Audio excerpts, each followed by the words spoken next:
What's going on, everyone? Football Villain here, and today I figured I would show you guys a little different video for you. I kind of wanted to go through and show you guys all the trophies that I earned for WRC 6, but not only that, I figured I would go ahead and give you guys a little kind of review and thought of kind of everything that I did in this game.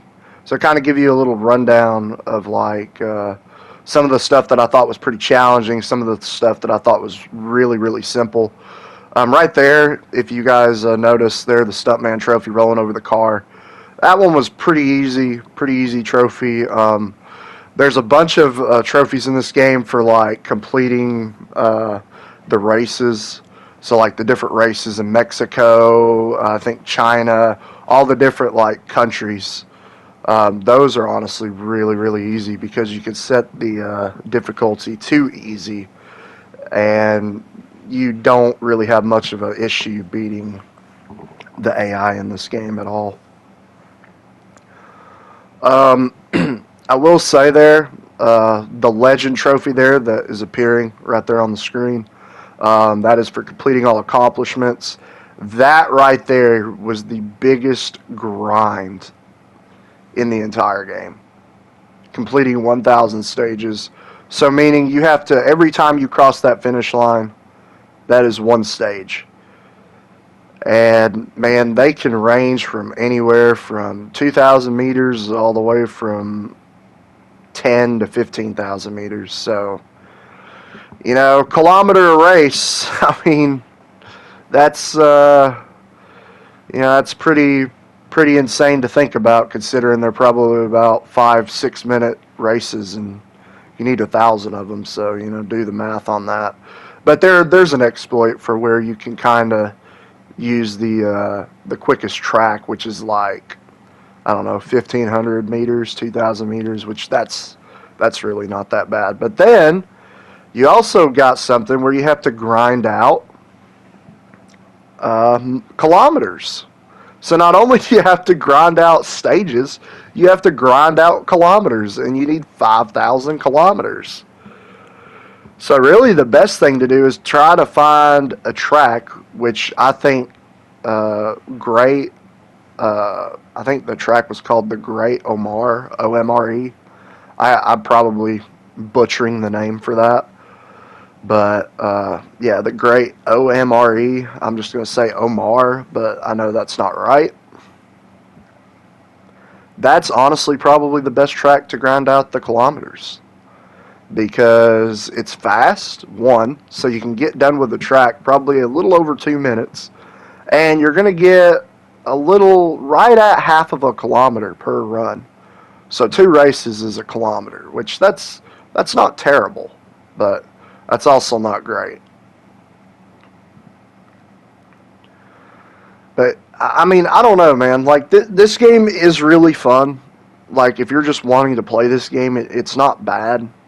It's pretty enjoyable for what it is, but I would definitely stay away from this platinum if you don't like grind.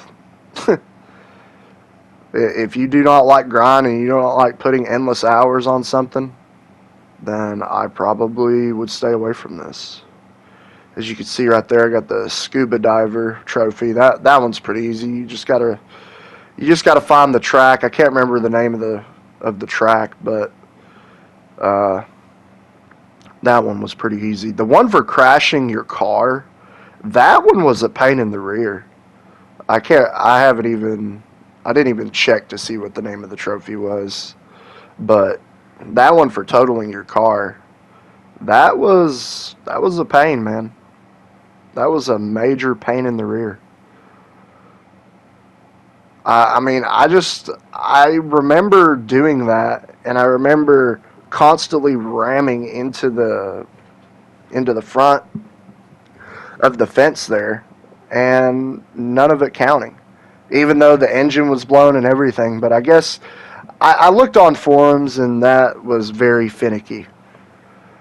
blowing the engine there, it was pretty finicky on how everything was, wanting to work and everything. But as you see, I got the trophy there, Poser, for completing all of the SSS in solo mode. I should have stacked that. I wasn't really thinking about it, but I guess to be fair, I managed to grind out a lot more kilometers doing it like that because there's a accomplishment for not only completing all stages in solo mode or completing all SSS, which is technically super special stages. That's the, I guess, acronym for SSS, super special stages. But basically, I completed all of those, but there's an accomplishment for completing all of those in simulation mode. In simulation mode, basically you can't be using an automatic. You have no assist and you're driving a manual transmission. So yeah, that one honestly wasn't too bad doing that, doing all the stages in the SSS races with a manual and no assist. I figured it would be a lot more challenging, but it ended up being quite a bit of fun, and I actually just kept using it for my grinding of my stages because I really started to figure out how to use that manual transmission. Of course, I guess if you're playing the game for over 100 hours, I guess you're gonna figure out something. But yeah, I don't know. I guess I would rate this game on a scale of 1 to 10, probably a 4 out of 10.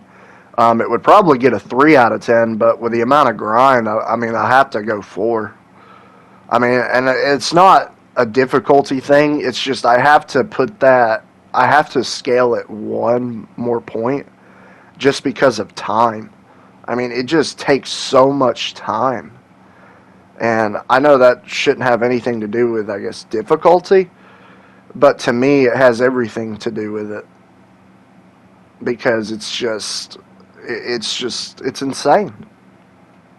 It's insane how much time or how much extra time you have to put into the game. But I don't know. I don't know. I mean, I know some people kind of, a lot of people would probably disagree with me there that this game probably is just a 3 out of 10 and the grind shouldn't really affect the rating. But to me, I think it does. And I'm not saying it affects it much, but I definitely think that needs to definitely play a factor in how people rank games. Because there's no way you could give like Fortnite probably a 2 or a 3 out of 10. Because the grind to me well deserves like a 7 or an 8. But anyways, yeah. So like I said, I went through, won all the races on this game. Had to do a bunch of miscellaneous stuff like the crashing into the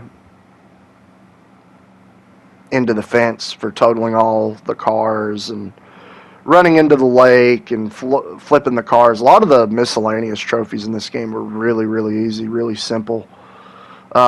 Winning all the events were super easy. The career mode was pretty fun, actually, for what it was.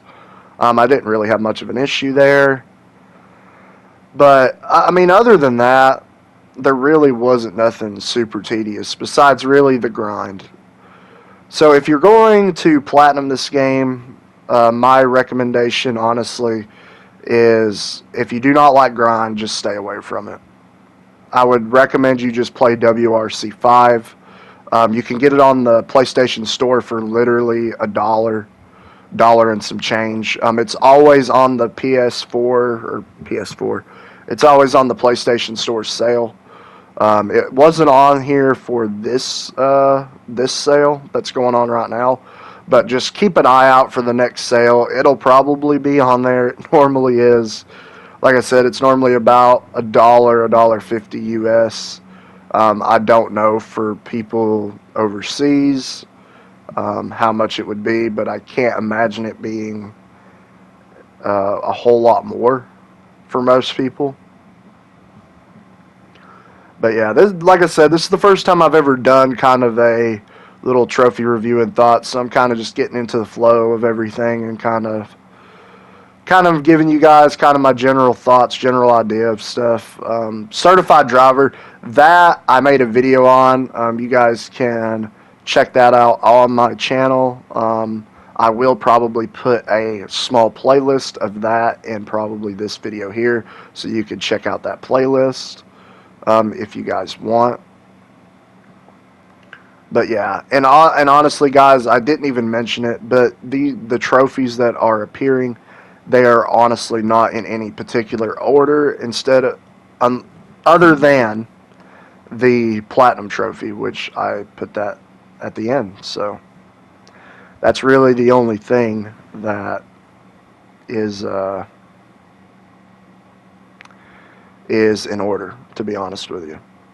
But this is probably going to go ahead and wrap it up, guys. I really do appreciate the people that were watching the streams and everything that watched. But go ahead and like, comment, and subscribe if you haven't yet, and I will catch you guys in the next video. Take it easy.